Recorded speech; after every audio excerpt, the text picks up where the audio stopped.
Hi, welcome to Books and Things with Tom.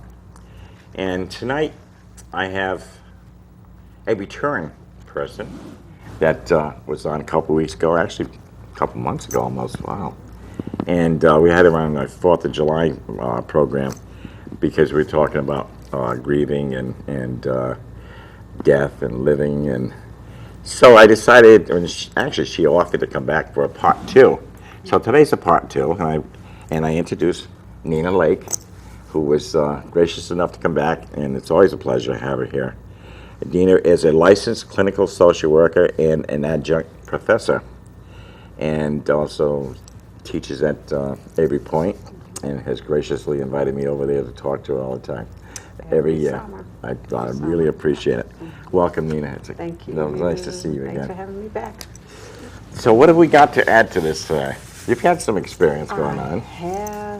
So class ended at the end of August, and on September 2nd, my father died at 90 years old. He lives in Ohio, and it got to the point where we thought he was going to live forever. Yeah. And then I got the call from my sister. And I guess I'm still sort of in shock because I still think that my sister is going there to visit him, and so does she. She's driving home and she thinks she has to go by the nursing home. So it's new. Yeah. It's How long was he in? He was actually in the nursing home for 14 years, and that in and of itself, I don't know if anyone survives that unless they have family there every day. Yeah. Supervising and monitoring, because no disrespect to nursing homes, but they are short-staffed, and unless you have family members in there picking up some of the burden of care, it's difficult. I agree. My brother was in for 8 years, and as a matter of fact, I got a administrator of a nursing home coming in a couple of weeks when we were talking to him, and that's one of the subjects you want to cover. But it's so difficult for the nurses. And they're short-staffed, number one. Absolutely. And they can't possibly do all the work that they have to do. That's true. And so the person sits on a potty too long, or my father was in one, and the nurse walked out on him. He was in the bathroom. He fell off the john and broke his hip, and died 3 days later. So it's just, that's unfortunate. and they do care for you. When they get the chance to do it, they do a good job. True. But your sister went in and do a lot of the work. She did, and my other sister and family friends, she would enlist anybody and everybody she could to go and visit Daddy. Yeah. She's, whose turn is it? Okay, you can go visit Daddy. Yeah. So it helped. I think it helped him to live as long as he did in the nursing home. Yeah. So, so. Now, you mentioned something about his glasses. Oh my goodness, the glasses, the air conditioner, the blinds. It's unfortunate when you're in a nursing home. If you're quiet and, dying, or they expect you're dying, because he was in hospice for 2 years. Now, normally it's 6 months, so it was renewed 3 times. But, if there's no acute care, they pretty much leave you alone. Yeah. So every day my sister would go in and have to open the blinds, let the sun in, turn off the air conditioner, which was for the staff, because he's elderly, he doesn't need the air conditioning on. No. And the glasses were never on. The TV's on, but the glasses aren't on. So we can't see anyway. She's like, is that too much to ask? The glasses, the air conditioner, and open the blinds every day. And they always have different nurses on it, or different aides every day. Yeah. And they don't keep track of it. But you would think opening the blinds is something everyone does. Would they leave their blinds closed at home? Yeah. You know? So that's, if they couldn't see the television, wouldn't they put their glasses on? Well, he probably feel he likes it in the dark. No, they like it in the dark. It's almost as if, if I don't see you, you don't exist. Yeah. So that's unfortunate, but that's how it is. It's a shame, because you put them in there because they're going to get the best of care, and for the most part, they do the best that they can do. And it's just I had an ex-wife that was an aide, and she'd come home at night. She was black and blue, and her hair was pulled. I mean, the stuff that she put up with, I lasted 2 minutes. They don't pay them enough. No, they don't. They don't. And these poor, I feel so bad for them because things happen. Your father is probably very docile. I mean, there's some people in there that are brutal. Oh yeah, what do they use? Combative. Oh That's yeah, the term that they use. Yes, that's the term. But you know what? There's a reason that they are lashing out. Yeah. That they don't do it for no reason. No. So. No, they just, well, they get upset. They get, as someone really don't know what they're doing. That's right. And, Or who you are. Yeah. And like I said, she come home with bruises where she got kicked in the stomach or on the arms. And I said, why do you do that? She said, they're nice people. They don't mean it. That's true. And I said, well, yeah, I suppose so. And the other thing about nursing home is you don't know who you're dealing with.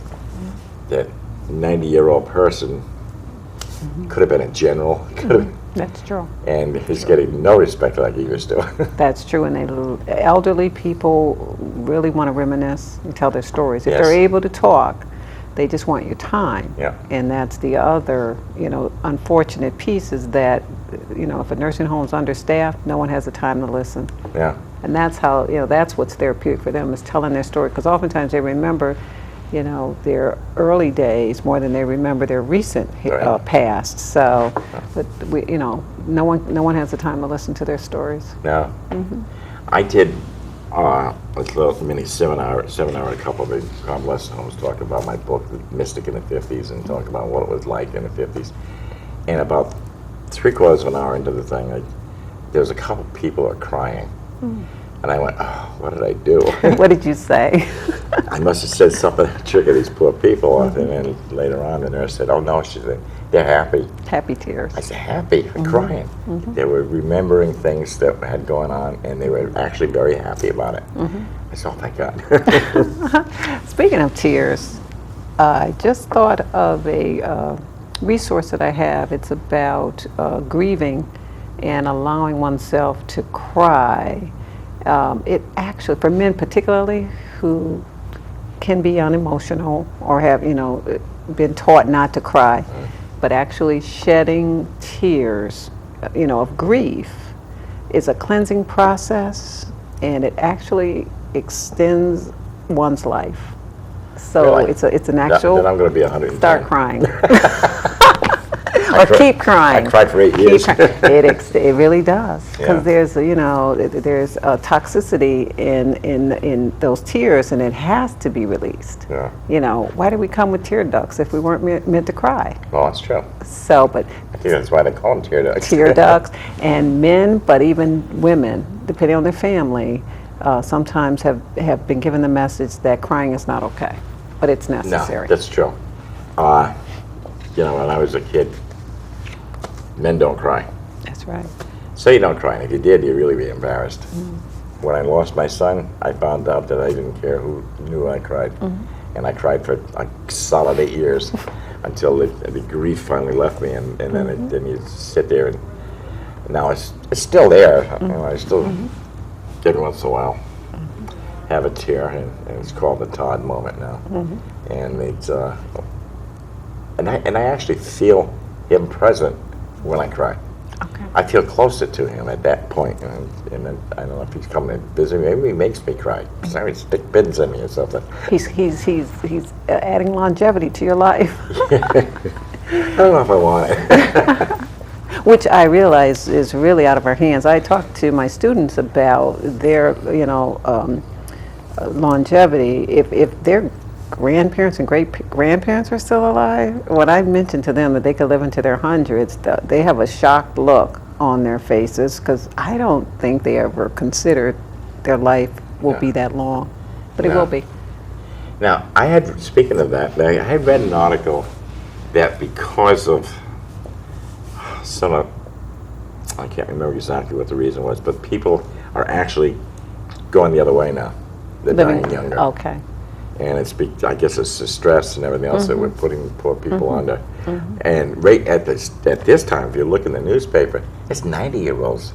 It's more 90-year-olds than there are anything else in there, Absolutely. which is great. It is But they great. say that's going to be reversing and go back. Which, just as a little sideline of this, I read an article that the vows, till death do us part, the reason was that people didn't live long. Okay. The wife died in childbirth or whatever, and so till death do us part, let the husband go out and get married again. and vice versa, the wife. Okay. Whereas today, they got to get divorced to get out of that. Well, that's interesting too. We talked about reasons for marriage, but you're right. It has shifted, and you're right. People lived into their 30s, and then Yeah. and now, geez, people are men particularly tend to remarry because they become dependent on that significant other, and women maintain other relationships, so they're not as pressed to remarry. Not to mention, there's 4 women to every man. Yeah. Once you hit your 80s and 90s, and so there's I remember the joke was that so-and-so died at 93 years old and leaves his wife. Okay. And he said, don't they die first? well, that's another discussion. So, I have to ask you about your father. Mm-hmm. Now, your sister lives there and has taken care of him every day. Yes, she lives in Ohio. 2 sisters live in Ohio. Are their grief bigger than yours? That's a good question. I would say my older sister, being the oldest and having us being the firstborn daughter, has a different relationship with him than I do. That was a very, very good question, because grief is different for each sibling. Yeah. So yes, as she was described at the wake, she was his princess, and I'm okay with that. Yeah. She was his princess. So for her, yes, it was much harder. It was harder as she knew that he was struggling physically. She knew. I think she sensed it was getting close. So being closest, she was an extension of my mother. That's why my mother died in 1980, and my father never remarried. He only married my mom and missed her for the rest of his life. Yeah. She was an extension of my mother, and that's why. Oh, okay. She looked like her, she acts like her, the caretaker, caregiver. So yes, for her. And then my youngest sister, who also at the other end lived with him, she was with him when he was older. It's very different from her, and she misses him very, very much. Yeah. Not that I don't miss him, but being a middle, my relationship with him was different. I was a lot more independent and not as close to him as they were. And I understand that. Plus, I moved away. Oh, I was just I going to moved say away. moved away, because Yeah. when my mother died, my brother really took it hard. I'd been out of the house for 30 years. Okay. Not that I don't miss her, not that I didn't love her any less, but I didn't have that everyday Day-to-day contact. contact, exactly, Who's older? me. Okay. And now with my son, because that was an everyday contact, it drove me nuts. And so but that's an interesting way to look at it, is that you've been out of the house for so many years and you don't have that everyday contact. Doesn't mean that you like to pick up the phone and call. That's exactly right. In fact, when she was at the nursing home, she'd put me on the phone, even though he couldn't talk. I would talk to him. Yeah. And send letters or cards. But each of us has a different experience with him. We'll remember him differently. The brothers talked about the discipline, and how the girls weren't disciplined, and the boys were. And that could be the male thing. Yeah. And so we all have different roles. Birth order is significant. We have to really pay attention to that. What our expectations are, what our parents' expectation of us is. Yeah. And I have to say, I'm happy being a middle. I mean, when you have more than, I'd say, 3 children, it gets to the point where they remember the oldest daughter's name, the oldest sons, the youngest, and the other ones are just, who you are. Oh, I only have one grandson. I call him everything. I keep calling him Todd. Why do you keep calling me Todd? Because I'm used to that name. Yes. And it's so, yeah. Well, and the older you get, the worse it is. Anyway. I was going to say, is that an age thing? I think so. Because my mother did it to me. She called me Greg. I was like, my name isn't Greg. She forgot my birthday one year. It drove me nuts. Now I know why. I could do the same thing. That's right. That's right. But it's if you think about it, though, you should still be using your son's name under normal circumstances. Yeah. So part of you Which is I still do. using his name. You're using it when you call him that. But it's just that you get confused. And I have to ask, I was at your class, was that in August, July, August? Both. Was there any results after I left. Oh, feedback? Yeah. Yes, as a matter of fact, because that was a smaller group of students, and they really commented on how much they appreciated you coming in, because what they learned was that grief, especially for a child, is lifelong. Yeah. You know, some of them have had lost parents. Even one student lost his wife.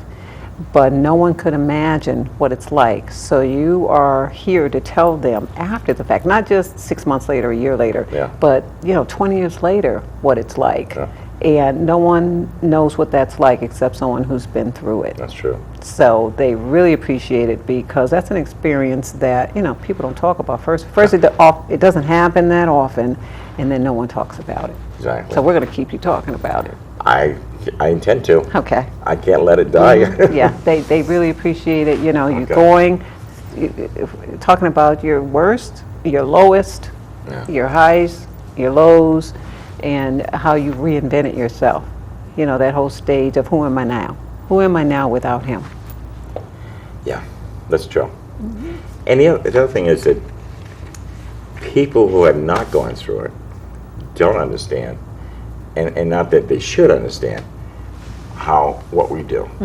And we have certain times of the year that it's very difficult to get one foot in front of the other. And even after 20 years, it's still tough. But if you've got a friend that has lost a son or a daughter or somebody really close, you have to understand that person is going to be different. That's right.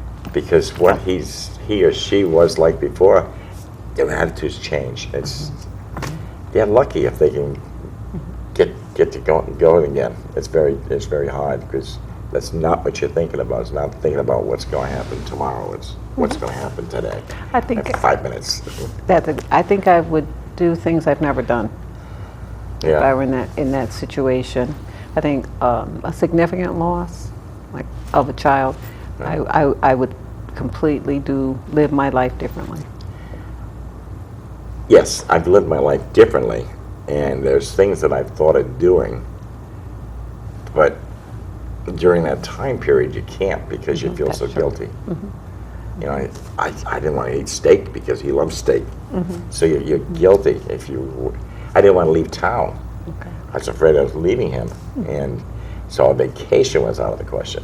Okay. But you get so tied up in the memory and the thoughts of the child living in a grave. It's not, it's just mind-boggling, and you don't want to do anything. So it's a tough thing. And only you know. Yeah. And I'm learning from you myself, what it's like. It's easy for me to say what I would do, but Yeah. I'm looking at you many years after and what you have done. Yeah. But I wasn't there. And you've seen me grow for the last 7 or 8 years. You've had some difficult years too along the way, and that's Yeah. to be expected. And I always tell my students, we'll see where he's at this year.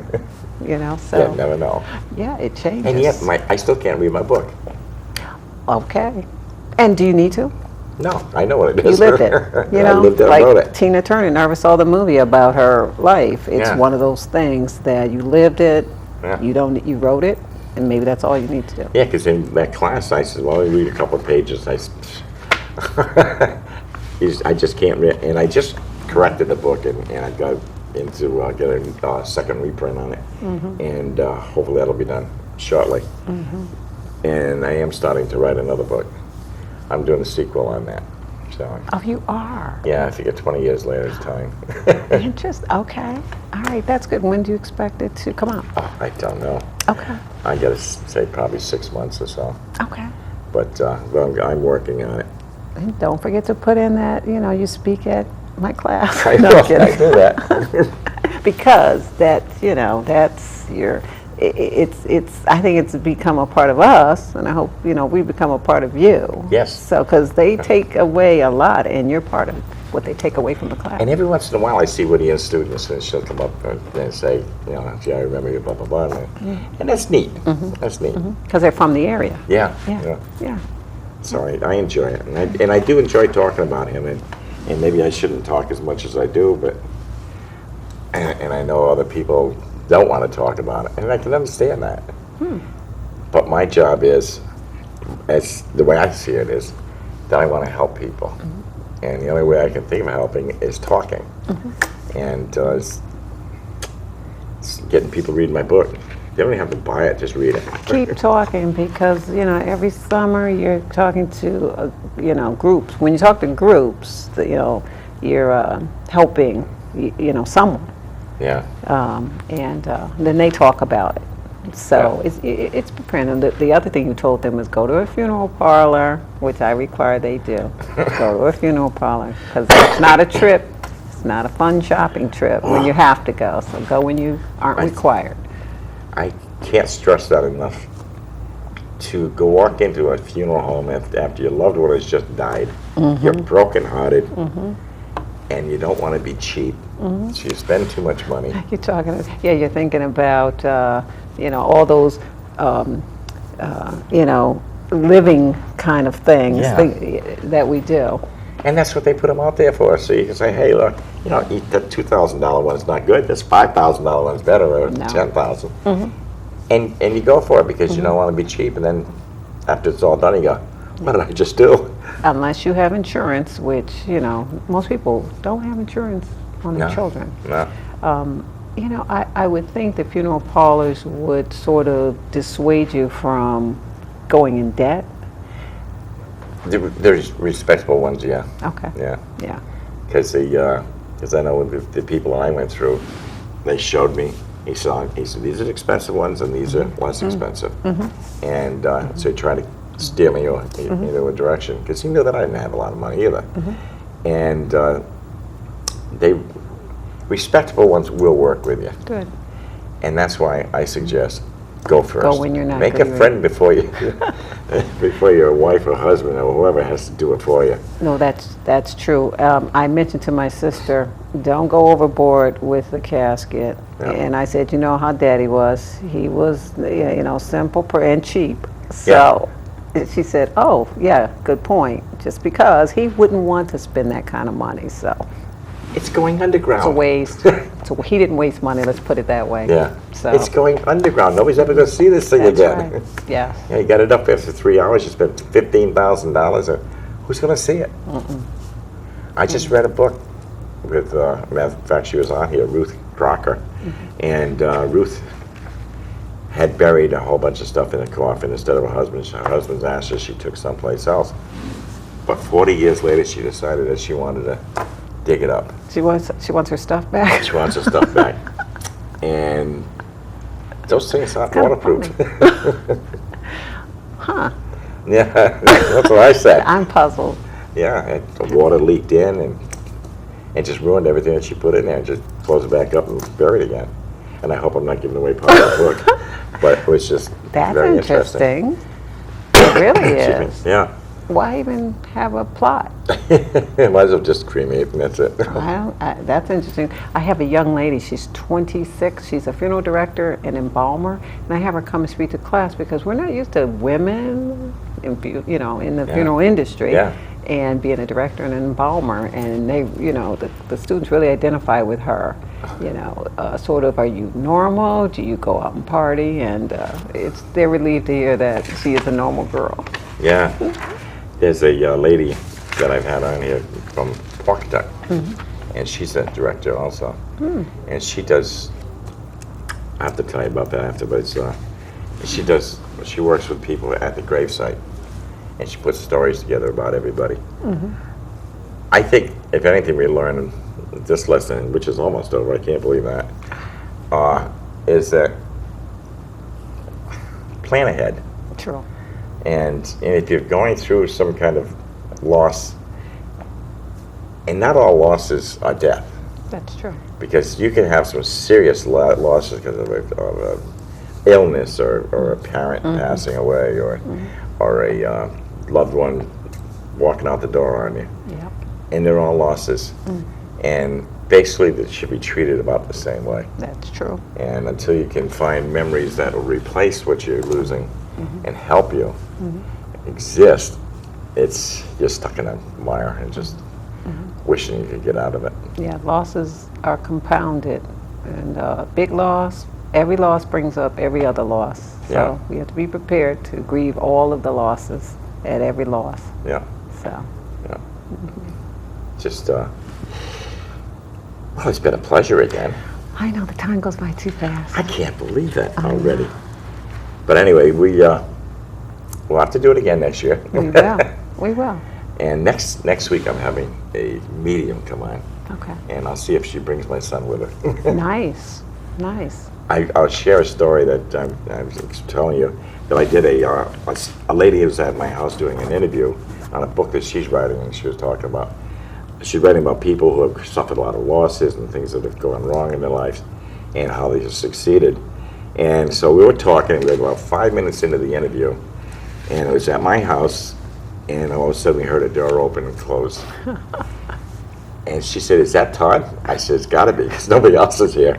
I had closed both doors, my bathroom door and my bedroom door, and you got clear as a bell. You could hear on the cassette, because she taped the whole thing. You could hear the door open and close. And I went, thank you for being there for me. Can't make that up. No, you can't. And it's just, it didn't scare me, it didn't bother me. I just figured he was there.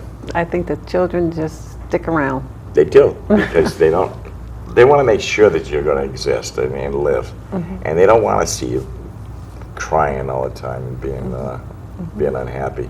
So they do stick around. That's good. I think it's good. Yeah, because I wanted to trade places with them so many times. But but you live through it. And it's been 20 years for me. So every minute seems like 20 years at first. It's just, it's terrible. So I hope your father's in a better place. He's He probably with is, my mom. and that's a good thing. So, and I hope your sisters are doing well. How They many in are. your family? 5. 5 siblings. I want to thank you for watching my show today, and I hope you come away with some good thoughts about how you can help people who have lost loved ones. And it's difficult to pick up this, to dig up the sadness again, and it's also healing. The more I dig, the stronger I get. Send me an email, and I'll be happy to answer any questions. If you're interested in attending a seminar on the subject, contact me, and I'll be setting a grieving seminar up. You may also go to my Facebook and page called Loved Ones Lost for more information and to leave comments. And it's this page that I've set up so people can write in and let us know how you're getting through it. Next week, my guest is Mary Volk, and she's a medium and a shaman. Tune in. Should be a very interesting session. And I think we're going to have extra chairs for the ghosts to come in. And be sure to write me at my email address, santostom@comcast.net. I'll see you next week. Don't forget, you should be reading. Cuddle up with a good book. And good night. Thank you. Thank you.